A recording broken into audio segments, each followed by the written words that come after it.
अब हम लोग पढ़ रहे हैं कॉन्सेंग्युनिटी, ठीक है। इसके अंदर यहाँ पे क्या बोला गया कि on the basis of prohibition, यहाँ पे ये क्या कर रहा है, प्रोहिबिशन कर रहा है, ठीक है।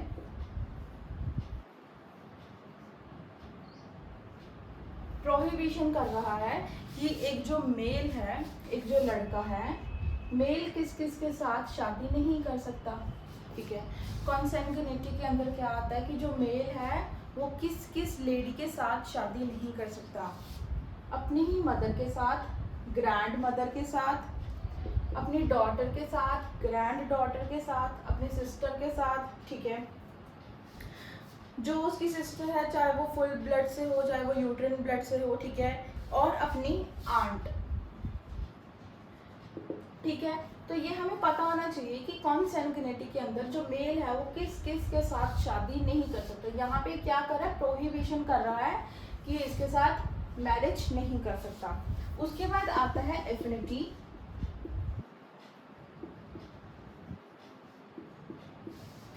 ये बात करता है, एफिनिटी बात क्या करता है, यहाँ पे फॉर एग्जाम्पल एक जो मेल है उसकी 2 वाइफ है, ठीक है, एक वाइफ ये है, एक वाइफ ये है।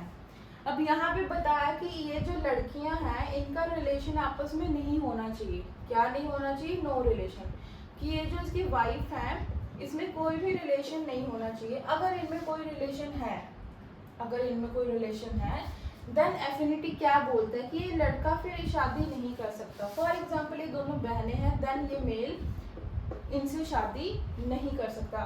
मान लो कि इसने इसके साथ शादी कर ली थी, इसके बाद इसने क्या किया, इसके साथ शादी की, तो मतलब मेल जो है इसके साथ तो कर सकता बट इसके साथ नहीं कर सकता।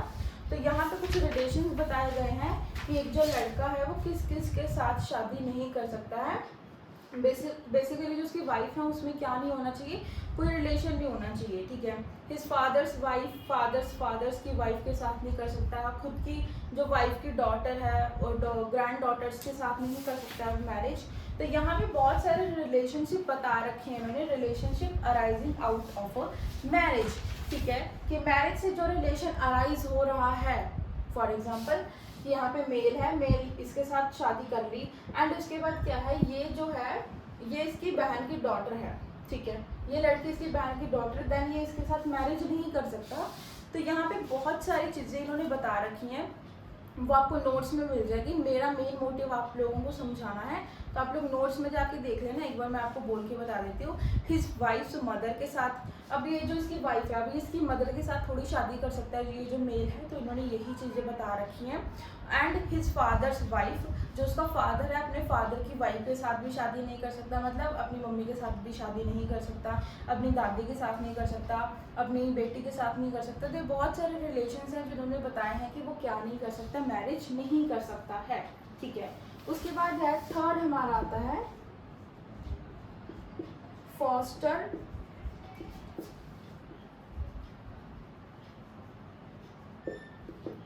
उसके बाद आता है फोस्टर रिलेशनशिप। यहाँ पे बात हो रही है फीड करने की, ठीक है, कि जो छोटा बच्चा होता है उसकी मदर उसे फीड करती है ना, तो यहाँ पे वो उसकी फॉस्टर मदर की बात कर रहा है कि उस बच्चे को जो उसकी मदर ने फीड किया है वो उसके साथ शादी नहीं कर सकता, ठीक है। यहाँ पे बात हो रही है मेल और फीमेल दोनों की, तो ध्यान रखना, यहाँ पे ये मेल की बात भी कर रहा है और फीमेल की बात भी कर रहा है, ठीक है।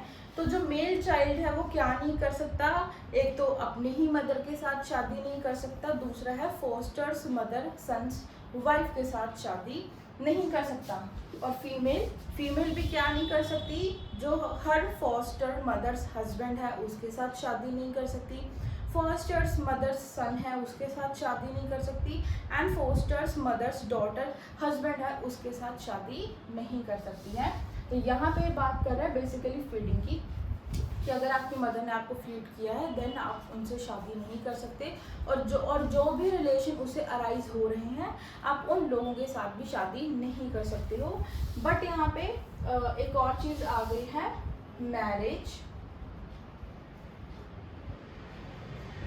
Marriage between cousins. तो यहाँ पे याद रखना, मेल भी और फीमेल भी ये दोनों ही अपने कजन्स के साथ शादी कर सकते हैं। यहाँ पे हमें पर्टिकुलर बता भी रखा है कि इस इस पर्सन के साथ वो क्या कर सकते हैं, शादी कर सकते हैं, ठीक है। For example, a Muslim male can lawfully marry his paternal and maternal uncle's daughter, paternal and maternal aunt's daughter, any female cousin of his father और मदर। मतलब वो किसी भी अपनी कजन के साथ, चाहे वो फादर वाली साइड से हो चाहे वो मदर वाली साइड से हो, वो किसी भी लड़की या लड़के के साथ शादी करा सकते हैं। तो marriage between cousin is a valid, not a void. But ये हिंदू में क्या हो जाएगा, ये हिंदू में वर्ड हो जाएगा।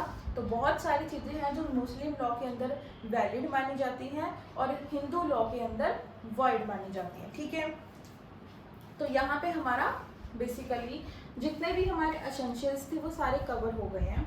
बट यहाँ पे एक और चीज़ है, अनलॉफुल।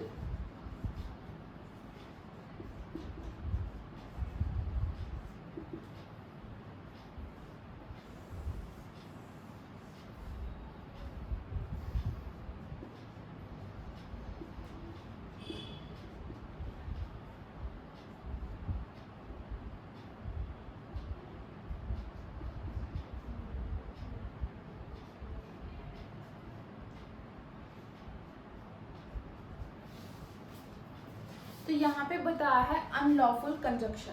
अनलॉफुल कंजक्शन के अंदर बताया है कि ब्रदर सिस्टर शादी नहीं कर सकते, जो रियल ब्रदर सिस्टर होते हैं, एक जो बेटा है वो अपनी मम्मी के साथ शादी नहीं कर सकते। तो अनलॉफुल कंजक्शन भी कुछ इन्हीं रिलेशंस के बारे में बात करता है। जो रिलेशन क्या है, जो रिलेशन बिल्कुल ही वॉइड है कि आप इनके साथ मैरिज तो कर ही नहीं सकते हो, ठीक है।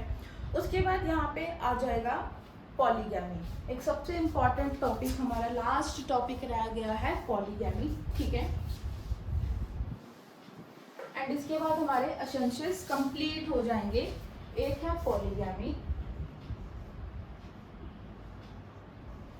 यहाँ पे मेल 4 लड़कियों के साथ शादी कर सकता है, वो चीज वैलिड है, ठीक है। फीमेल सिर्फ 1 मेल के साथ ही शादी करेगी, ठीक है। अब यहाँ पे जो 4 लड़कियां हैं ये आपस में इनका कोई रिलेशन ना हो, तो वो चीज़ इन्होंने बोल रखी है। बट यहाँ पे एक जो लड़का है वो क्या कर सकता है, वो 4 लड़कियों के साथ शादी कर सकता है। और फीमेल एक लड़की सिर्फ एक ही लड़के के साथ शादी कर सकती है। बेसिकली उसका एक ही हस्बैंड होगा, ठीक है। एंड यहाँ पे विटनेस की अगर हम लोग बात कर रहे थे, तो मैंने आप लोगों को बताया था ना कि यहाँ पे विटनेस, कौन से लॉ के अंदर विटनेस की जरूरत नहीं होती है। देखो, under a Shia law witness is not essential. यहाँ पे विटनेस की जरूरत नहीं होती, बिना विटनेस के भी ये मैरिज क्या मानी जाएगी, वैलिड मानी जाएगी। बट अगर सुन्नी लॉ के अंदर विटनेस नहीं है, देन वो चीज़ क्या मानी जाएगी, वॉइड मानी जाएगी। तो मतलब शिया लॉ के अंदर ज़रूरी नहीं है, बट सुन्नी लॉ के अंदर एसेंशियल्स हैं, ठीक है। एसेंशियल है क्या होना, विटनेस का प्रेजेंट होना। तो यहाँ पे हमारे मुस्लिम मैरिज, जो हमारी मुस्लिम मैरिज होती है उसके सारे एसेंशियल्स हम लोगों ने कवर कर लिए हैं। एंड यहाँ पे कुछ भी नहीं बचा है। एंड यहाँ पे पॉलीगैमी हो गया हमारा, और पॉलीगैमी भी हो गया है, अनलॉफुल कंजक्शन भी हो गया है, ठीक है। तो यहाँ पे हमारा टॉपिक कंप्लीट होता है। इसके नोट्स आप लोगों को मेरे इंस्टाग्राम की आईडी पे मिल जाएंगे। And thank you so much, bye bye.